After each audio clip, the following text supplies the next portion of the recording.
हम लोग ने जब ये 3 साल पहले ये जो मुद्दा है ये 25 साल तक डोरमेंट स्टेज में था। हम लोग ने काफ़ी अध्ययन किए, भांते सुरेश ऐसे का आंदोलन क्यों, इसी जंतर मंतर में 18 महीना धरना हुआ। भांते सुरेश देसाई ने बोध गया में 86 दिन का आंदोलन हुआ। उसका प्रतिफल क्या हुआ? कम से कम बुद्धिस्ट को रखा गया सेक्रेटरी। माने उस आंदोलन के बदौलत बिहार सरकार और भारत सरकार को पता चला कि महाबोधि महाविहार बोध गया तथागत बुद्ध ने ज्ञान प्राप्त किया है। क्योंकि बुद्धि सेक्रेटरी तो अभी हुआ है 2002 में, तो मतलब 2002 को पता चला भारत सरकार और बिहार सरकार को तथागत बुद्ध ने ज्ञान प्राप्त किया है और सम्राट अशोक ने बनाया है। इतना तथ्य है हमारे पास, पौराणिक इतना आर्कोलॉजिकल एविडेंसेस है, तब भी हमको संघर्ष करना पड़ रहा है। इतने गर्मी में जंतर मंतर में आकर हमको कहना पड़ रहा है कि हमारे महाबोधि महाविहार हमको सौंपो। हम तो दूसरे के हक अधिकार नहीं मांग रहे हैं,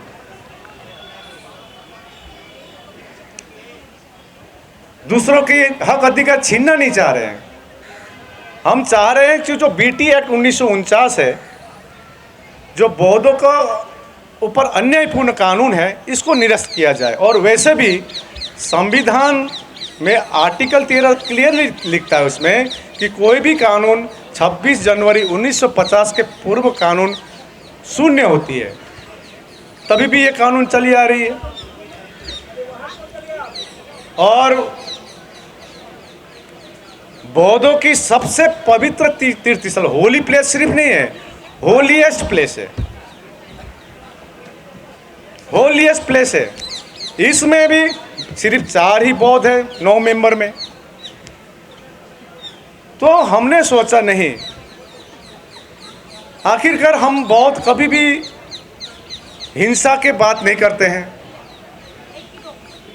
हम रेल रोको आंदोलन इसमें विश्वास नहीं करते हैं। हम एक ही चीज़ में विश्वास करते हैं, वो है शांति में। और भारत को यदि का छवि शांति के दूत में यदि विदेशों में छवि है, तो ये एक ही धर्म के लिए है, वो है बुद्ध धर्म के लिए है। लेकिन हम अपनी मांग शांतिपूर्वक प्रकार से हम लोग मांग रहे हैं। तो आज कुछ लोग पूछ रहे थे ये जंतर मंतर में धरने क्यों, आप तो बोध गया में कर रहे हैं। और बोध गया के प्रशासन बोलता है लामा जी आप दिल्ली में कीजिए।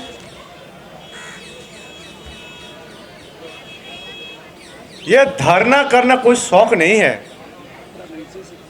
किसी को।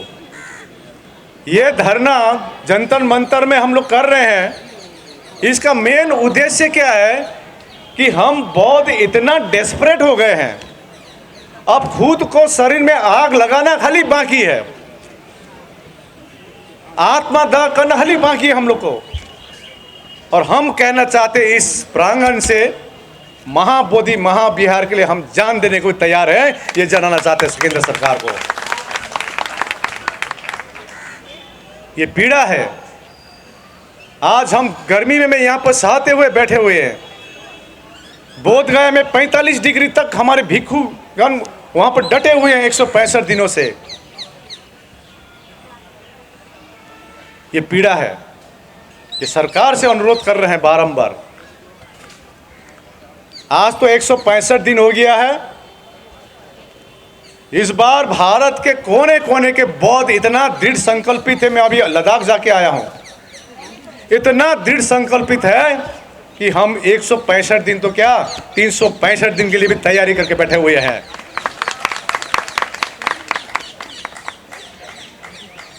केंद्र सरकार को दिखा रहे तो राज्य सरकार को दिखाता है, राज्य सरकार को दिखाते तो केंद्र सरकार को दिखाता है। भांते सुरेश देसाई ने 2012 में रिट पिटीशन फाइल की। 2012 का रिट पिटीशन का कुछ एक सिंगल हियरिंग ना होना, और आप विदेश जाकर कहते हैं कि हमने बुद्ध दिया है। युद्ध नहीं, कथनी और करनी में फर्क है। हम चाहते हैं जिस प्रकार सम्राट अशोक जिस प्रकार अमर हो गए, विश्व विख्यात हो गए, हम चाहते हैं भारत के प्रधानमंत्री नरेंद्र मोदी जी और बिहार के मुख्यमंत्री भी नीतीश कुमार जी इस कानून को निरस्त कर कर आप भी अमर बन जाइए। हम लोग बहुत आपको लिए आशीर्वाद देंगे। ये छोटी सी काम है। जो भी हो, इस आंदोलन के बदौलत हमने ऑल इंडिया बुद्धिस्ट फोरम के तरफ से इंटरवीन एप्लीकेशन डाला। इंटरवीन एप्लीकेशन डाला, उसके आधार में कम से कम फर्स्ट टाइम हियरिंग हुई 16 मई में। अभी 29 जुलाई को फाइनल हियरिंग का प्रोसेस चल रही है।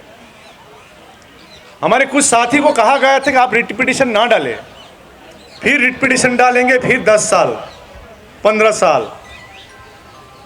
अभी 29 जुलाई आ रही है, उससे पूर्व 30 जून में एक खबर आती है कि महाबोधि महाविहार मुक्ति का पिटीशन को खारिज किया गया है। और हमारे लोग, हमारे बुद्धिस्ट धर्म को जितने भी बौद्ध होते हैं, ये कहा जाता है बुद्धिस्ट आर वाइज पीपल। लेकिन कुछ वाइज पीपल, ऐसा वाइज पीपल है, जानता है और फेसबुक में शेयर कर देता है। इतना वाइज हो गया है, इतना बुद्धिमानी हो गया है। अरे हमारी धम्म में तो ये सिखाती हैं, जानो छानो उस पर मानो।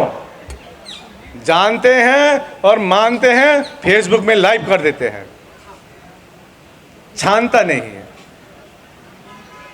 वो रिट पिटीशन को जो सुप्रीम कोर्ट छुट्टी में था, वैकेशन बेंच ने वो डिसीजन दिया था कि वो हाई कोर्ट में जाए, लेकिन हम लोग ने जो इंटरवेन किए इसके 29 तारीख को है। और हम सरकार से उम्मीद लगा के बैठे हैं, ये धरने स्थल से जंतर मंतर से कह रहे हैं, ये रातों रात बीटी एक्ट निरस्त होने की वाली बात है। सरकार से अनुरोध कर रहे हैं बारंबार, हम आपके ऊपर विश्वास कर रहे हैं कि बीटी एक्ट को निरस्त कर कर महाबोधि महाविहार को मुक्ति दिलाएंगे। आप बताइए, कोई भी धार्मिक स्थल हो, मंदिर हो, मस्जिद हो, गुरुद्वारा हो, चर्च हो, उसी धर्म के लोग ही संचालन कमेटी में होता है। तो बौद्धों का सबसे होलीएस्ट प्लेस, सबसे पवित्र जगह महाबोधि महाविहार में तो बौद्ध होना चाहिए। सिर्फ 4 बौद्ध है। तो हमारी यही मांग है, पूरे चेयरमैन से लेकर पूरी कमेटी बौद्ध हो, सरकार के निगरानी में रहे। हमने अभी पत्रकार को बोल रहा था, अनिल कपूर का एक सिनेमा आया था, एक दिन का मुख्यमंत्री। मैं वो पत्रकार को बोला हूँ, बौद्धों को सिर्फ 1 साल के लिए दीजिए, हम बोध गया को स्वर्ग बना के दिखाएंगे। ये आपको मैं प्रण करना चाहता हूँ। 1 साल दीजिए सिर्फ।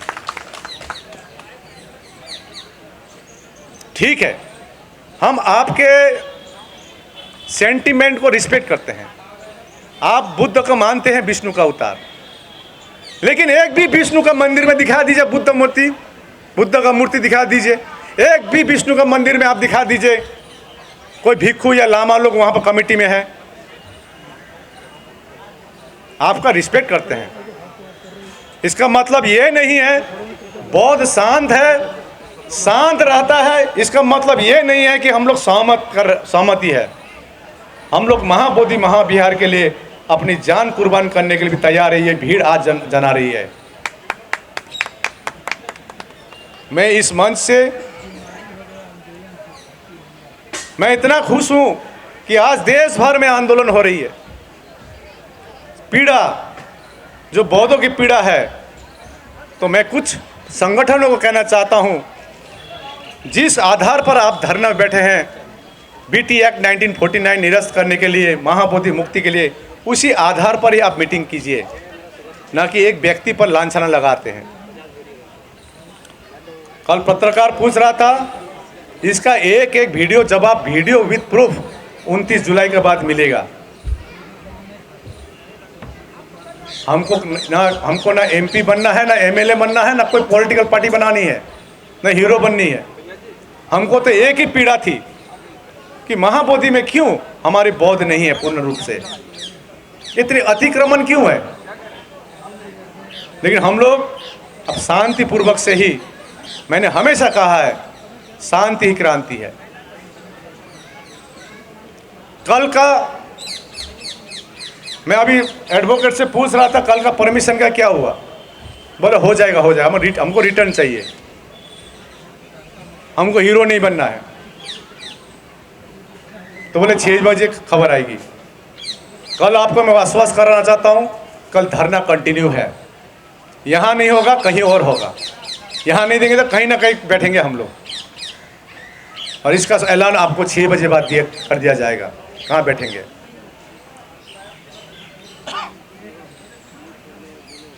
तो ये पीड़ा सरकार को समझना होगा।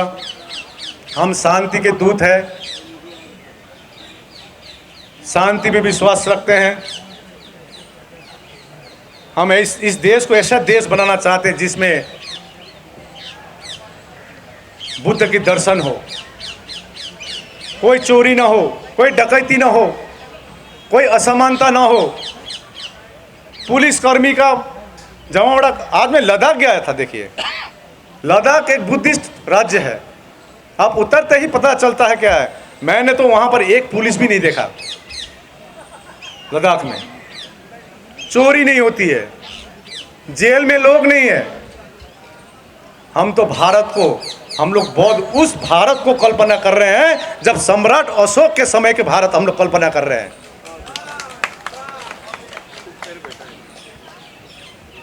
जहाँ कोई बेकारी न होगी, ना चोरी होगी, ना डकैती होगी, ना असमानता होगी। इस भारत की कल्पना कर रहे हैं। तो मैं ज़्यादा नहीं बोल रहा हूँ क्योंकि मेरा फीवर है और पूरा सर्दी भी लगा हुआ 3 दिनों से, इसलिए मैं चाह रहा था कि मैं ना बोलूं, लेकिन कुछ कह रहे थे बोलिए, कुछ बोलना सुनना चाहते हैं। लामा अभी नहीं बोलेगा, लामा बोलेगा 29 जुलाई के बाद। 29 जुलाई के बाद बोलेंगे। और मैं ऐलान करना चाहता हूँ उन भिक्षुओं को, सुधर जाइए और साथ में आइए, समाज आपको माफ़ नहीं करेगा। साथ में आएंगे, आइए, कल भी है धरना, आइए यहाँ पर। क्या बताना चाह रहे हैं? 2 महीने से मैं चुप था।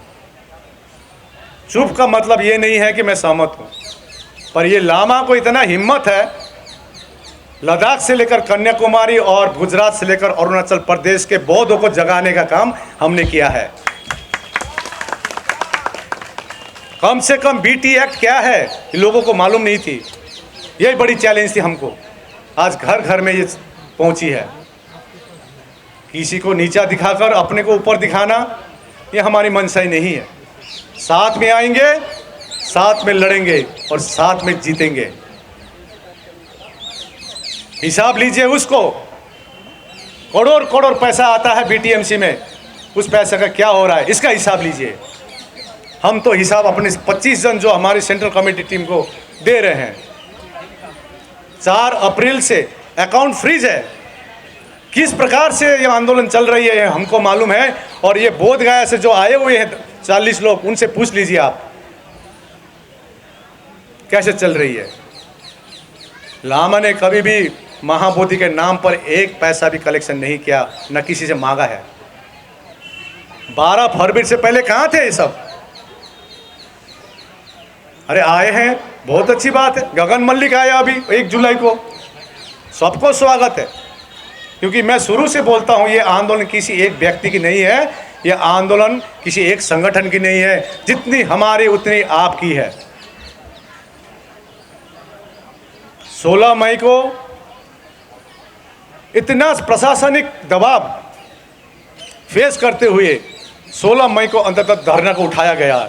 इसके पीछे क्या षड्यंत्र है मैं 29 जुलाई के बाद बताऊंगा आपको, नाम लेकर बताऊंगा और प्रमाण लेकर बताऊंगा।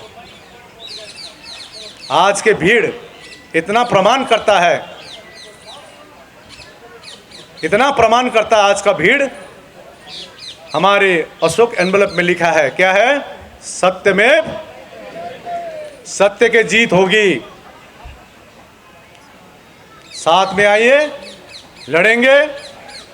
लोगों को बरगलाने का काम छोड़ दीजिए, क्योंकि आंदोलन खाली फेसबुक में फोटो दिखाकर, बड़ी बड़ी बातें कर कर नहीं होती है।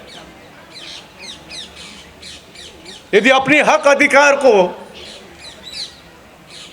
यदि प्राप्त नहीं होती है तो बाबा साहब ने कहा है छीनना पड़ता है।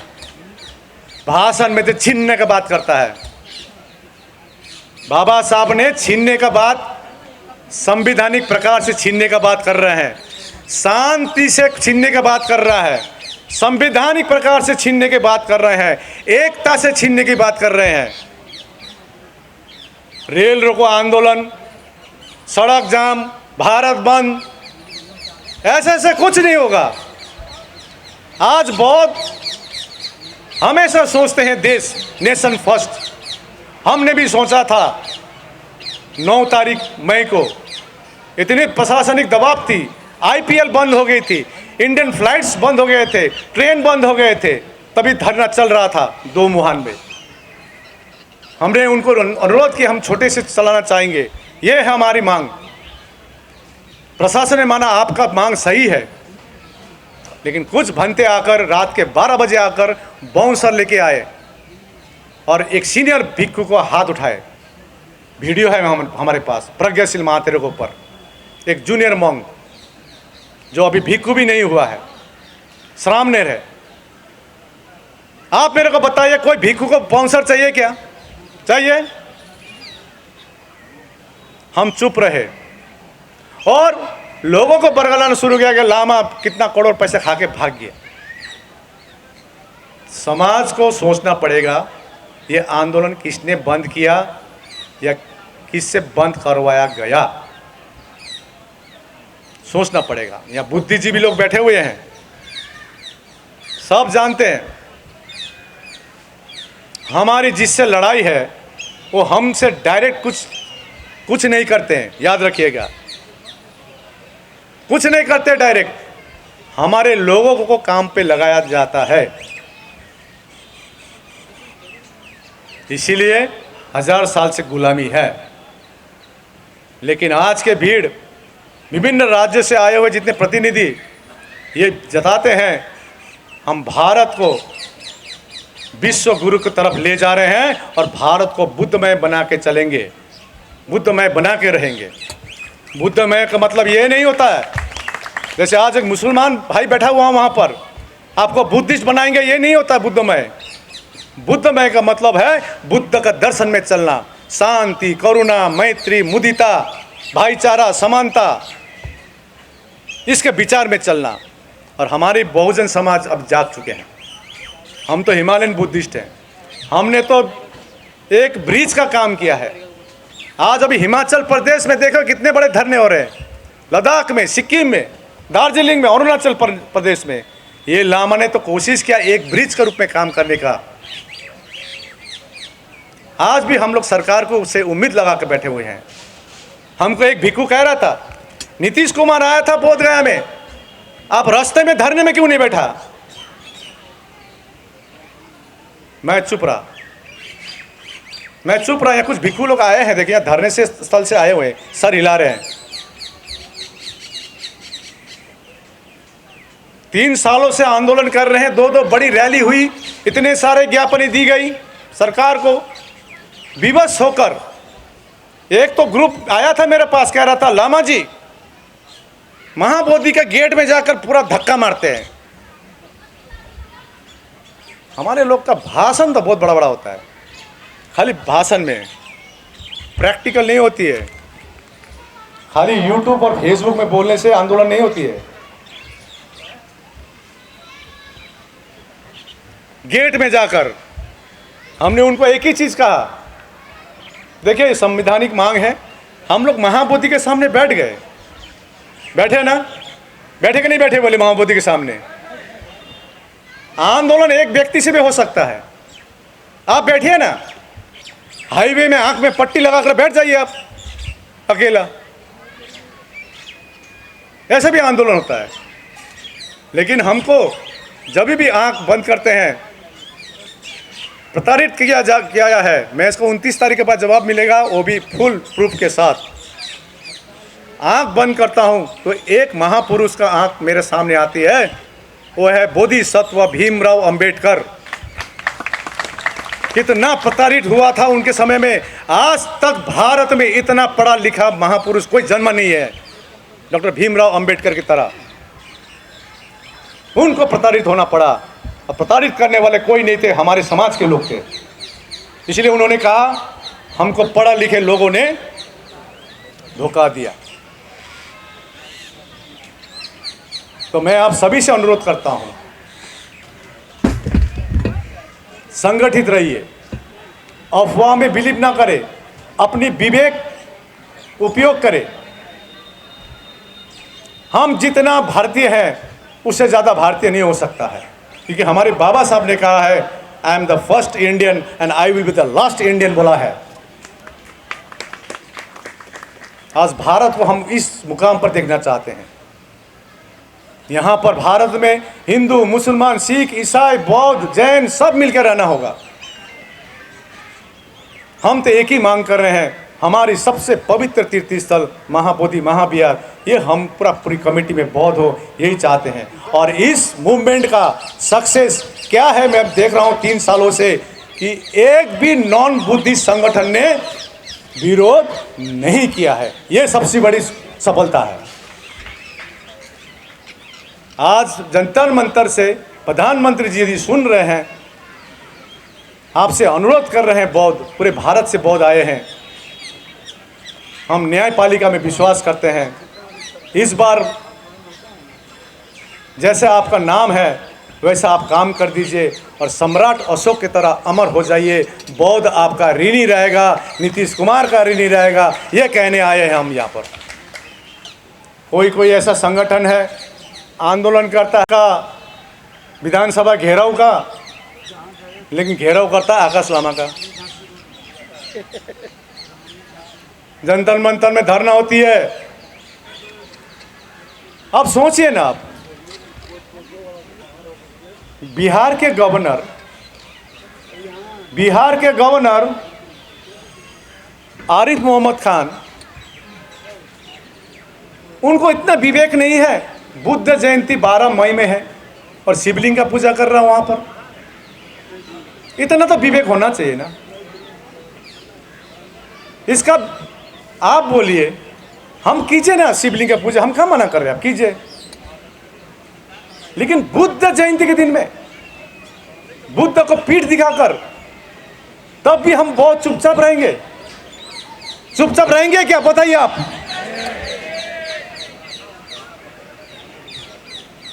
तो आज का जो गूंज है, यहां से गूंज पहुंच जाना चाहिए पार्लियामेंट में। और मैं अनुरोध करता हूं, पार्लियामेंट चल रही है अभी, चंद्रशेखर आजाद जी को धन्यवाद देते चाहते हैं, वर्षा गायकवाड़ जी को, खड़गे जी को, इस प्रकार जितने भी हमारे विधायक एमपीस ने बात उठाई है। मैं अनुरोध करता हूं, 50% बहुजन समाज है पार्लियामेंट में, अपनी दायित्व पूरा कीजिए। आज आप जो पद में हैं, इस पद का आप उस पद में क्यों हैं, इसको अध्ययन करते हुए आप महाबोधि मुक्ति के लिए आप लोग आवाज़ उठाइए। मैं आप सबसे, सभी एमपीओ से अनुरोध करना चाहता हूं। तो आज का भीड़ एक चीज सचमुच प्रमाण करती है, मैं हमेशा बोलता हूं, अपने हक और अधिकार के लिए निमंत्रणा नहीं दी जाती। अपने हक और अधिकार के लिए निमंत्रणा नहीं दी जाती। जिसका जमीर जिंदा है वो खुद ब खुद चले आते हैं। ये आज का भीड़ ने प्रमाण कर दिया।